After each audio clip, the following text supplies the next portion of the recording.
संसदीय शासन पद्धतीची ओळख. आता आपण आपल्या पुढील विभागात प्रवेश करतो. चला तर आता संसदीय शासन पद्धतीतील कार्यकाळ कशी काय असते, आपण एक आढावा घेऊया. तर प्रधानमंत्री आणि त्याचं मंत्रिमंडळ हे सगळ्या कृत्या किंवा सर्व काही कायदा हे मंडळाला जबाबदार असतात. जो ह्याच्यामध्ये असं म्हणताय की जो आपला प्रधानमंत्री असतात किंवा ज्यांना आपण निवडून दिलेलं असतं बहुमताने, ते आणि त्यांचं मंत्रिमंडळ हे संपूर्णपणे जबाबदार धरलं जातं प्रत्येक गोष्टीला, प्रत्येक कृतीला आणि प्रत्येक धोरणाला. याचाच अर्थ असा आहे की मंत्रिमंडळाला कायदे मंडळाला बरोबर घेऊन राज्यकारभार करावा लागतो. कारण का? कारण आपल्या देशाचे जे कायदे आहेत त्या कायद्यांना आपल्याला अनुसरूनच काम करावं लागतं. मग त्याच्यासाठी आपले प्रधानमंत्री जे आहेत तर त्यांना सुद्धा कायद्याला धरूनच सर्व काही कामं करावी लागतात. म्हणूनच संसदीय शासन पद्धतीला जबाबदार शासन पद्धती असं म्हणतात. कारण संपूर्णपणे जबाबदारी त्यांच्यावर ती असते. तसेच सामूहिक जबाबदारी हे संसदीय पद्धतीचं आणखीन एक खास असं वैशिष्ट्य आहे. तर कशा पद्धतीने आपण करूया त्याचा अभ्यास. चला. एखाद्या खात्याचा निर्णय हा राज्याचा निर्णय हा मानला जातो.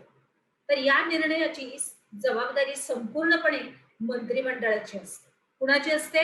मंत्रिमंडळाची. कारण त्यांना ती जबाबदारी दिलेली गेलेली असते. तर आता पुढे अजून विस्तारित बघूया, म्हणजे मग तुमच्या लक्षात येईल. संसदीय शासन पद्धतीत कार्यकारी मंडळ कायदे मंडळाच्या विश्वासावर अवलंबून असते.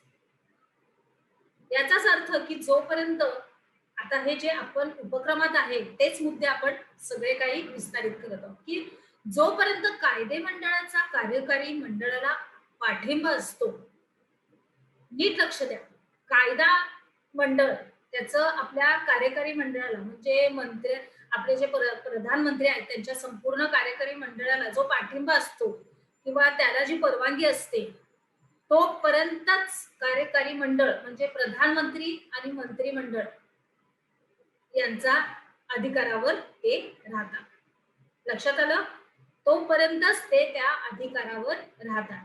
कायदे मंडळाच्या कार्यकारी मंडळाचा त्यांना पाठिंबा असतो तोपर्यंतच ते त्या पदावर राज्यकारभार करू शकतात. आलं लक्षात? त्याच्यानंतर कायद्या मंडळाला किंवा संसदेला जर असं वाटलं की आपल्या इच्छेनुसार कार्यकारी मंडळ कार्य करत नाहीये,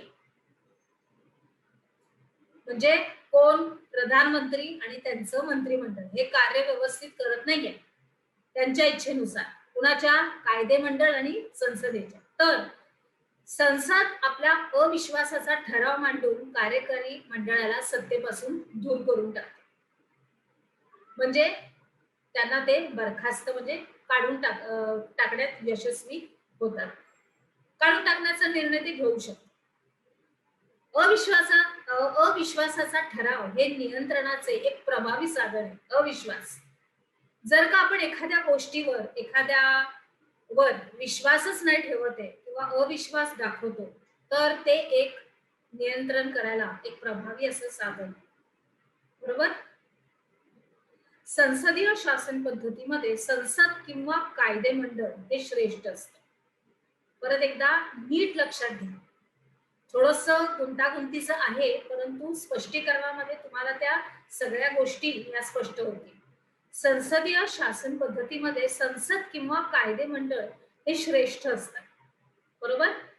तर मग लोकांचे प्रतिनिधी हे सामान्य जनतेच्या अपेक्षा संसदेत व्यक्त करतात. लोकांचे प्रतिनिधी म्हणजे जे आपण निवडून त्यांना दिलेले आहे ते प्रतिनिधी हे आपण सामान्य जनतेकडूनच ते गेलेले आहेत. मग ते आपल्या काय काय अपेक्षा आहेत, आपल्याला काय काय सुखसोयी अजून हव्यात ते त्या संसदेत व्यक्त करतात. आणि लोकहितासाठी काय केलं जावं, काय चांगले प्रकल्प केले जावे किंवा काय नवीन उपक्रम ठरवले जावेत, राबवले जावेत, हे सगळं काही संसदच ठरवते. ते लोकांच्या प्रतिनिधीचे सभागृह असल्याने व जनतेचा सर्वश्रेष्ठ अधिकार व्यक्त करत असल्याने संसदेचा दर्जा हा श्रेष्ठ असतो.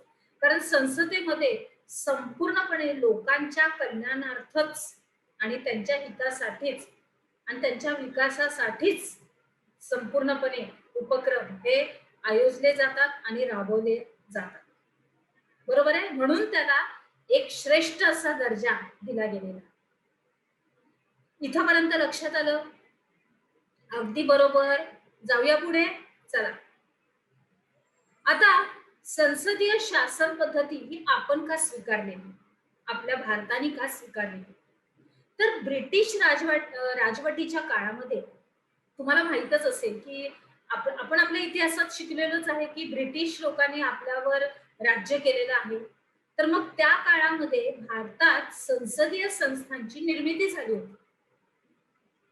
कारण आपल्याला ब्रिटिश राजवट ही आवडायची नाही, तर त्याच्यामध्ये म्हणून भारताने सुद्धा काही संसदीय संस्थांची निर्मिती केली होती आणि या ब्रिटिशांनी या पद्धतीने राज्यकारभार करण्यास सुरुवात केली. तर मग संसदीय शासन पद्धती हा सुद्धा भारताचा स्वतंत्र लढ्याचा एक आविष्कार आहे. कारण आपण आपल्या स्वतंत्रतेच्या लढाईसाठी लढा जो लढा आपण जो दिलेला आहे ब्रिटिशांबरोबर, इंग्रजांबरोबर, तर त्याचा हा एक आविष्कार आहे की आपण ह्या संस्थांची निर्मिती केलेली आहे. आलं लक्षात? त्यामुळे या पद्धतीचा भारतीयांना चांगलाच परिचय आहे, ओळख आहे आणि म्हणूनच संविधान सभेत या पद्धतीवर बरीच चर्चाही झाली. लक्षात आलं इथपर्यंत की कशा रीतीने हा प्रवास संसदीय शासन पद्धतीचा सुरू आहे आणि त्याच्यात आपण आता पुढे पुढे जात आहोत.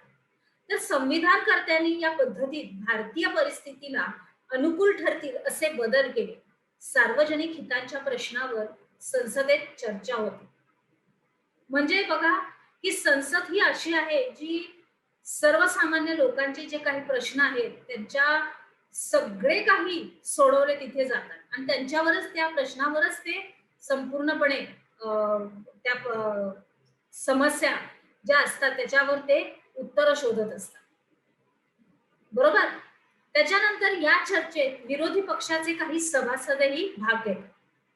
आता बघा काय होतं, काही आता मंत्रिमंडळाचे जे असतं आपलं त्याच्याबरोबर काही विरोधी सभासद पण असतात, ते पण ह्याच्यामध्ये भाग घेतात. आता त्यांनाही काही मतं मांडायची असतात अर्थात.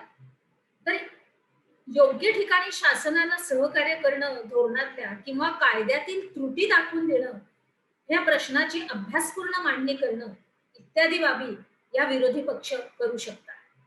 काय काय करू शकतात ते? काही चुका, काही अडचणी कायद्यामध्ये आहेत तर ते दाखवून देतात लगेच.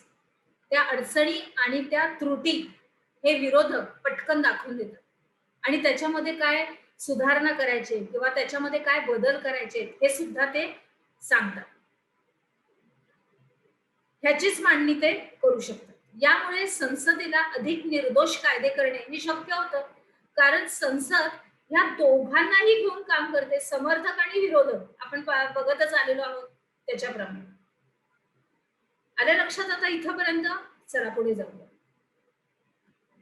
आता अध्यक्षीय शासन पद्धतीमध्ये काय असतं, तर ही पद्धत अमेरिका या देशात आपल्याला बघायला मिळते आणि ही पद्धत संसदीय शासन पद्धतीपेक्षा अतिशय वेगळी आहे. पूर्णपणे त्याच्यामध्ये फरक आहे. कार्यकारी मंडळापासून म्हणजे कार्यमंडळापासून कार्यकारी मंडळ अलिप्त असलेली, वेगळी असलेली आणि ज्यात कार्यकारी प्रमुख हा राष्ट्राध्यक्ष, म्हणजे कार्यकारी प्रमुख कोण तर राष्ट्राध्यक्ष हा थेट जनतेकडून निवडला जातो आणि हीच पद्धत म्हणजे अध्यक्षीय शासन पद्धत होय. लक्षात आलं? अमेरिकेमधली कुठली शासन पद्धती आहे? या सगळ्या शासन पद्धती मी एकत्ररित्या या उपक्रमात तुम्हाला दाखवते, कारण की तुम्हाला त्याच्यामध्ये गोंधळून जायला नको. आता ही अमेरिकी शासन पद्धती, आता ह्याच्या अगोदर आपण बघितली भारतीय, त्याच्या अगोदर आपण थोडीशी ब्रिटिश पण बघितली, थोडीशी म्हणजे थोडक्यात हे सगळे आढावे आपण बघितले.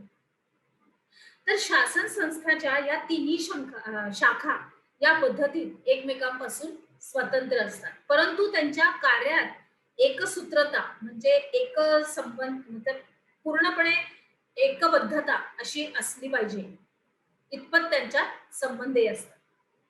सगळं काही स्वतंत्र आहे, परंतु सुसूत्रता बरोबर एकमेकांबरोबर एकमेकांची आहे. आलं लक्षात विद्यार्थी मित्रांनो? चला पुढे जाऊया. अध्यक्षीय पद्धतीची वैशिष्ट्य काय काय? तर अध्यक्षीय शासन पद्धतीत कायदे मंडळ आणि कार्यकारी मंडळ हे थेटपणे परस्परावर अवलंबून नसतात आणि कायदे मंडळाची दोन्ही सभागृह तसेच राष्ट्राध्यक्ष हे जनतेकडून निवडून आले जातात आणि राष्ट्राध्यक्ष कार्यकारी हे तिथे प्रमुख असतात. त्यांच्या हातीच सगळं कायद्यांची अंमलबजावणी आणि अनेक अधिकार हे असतात.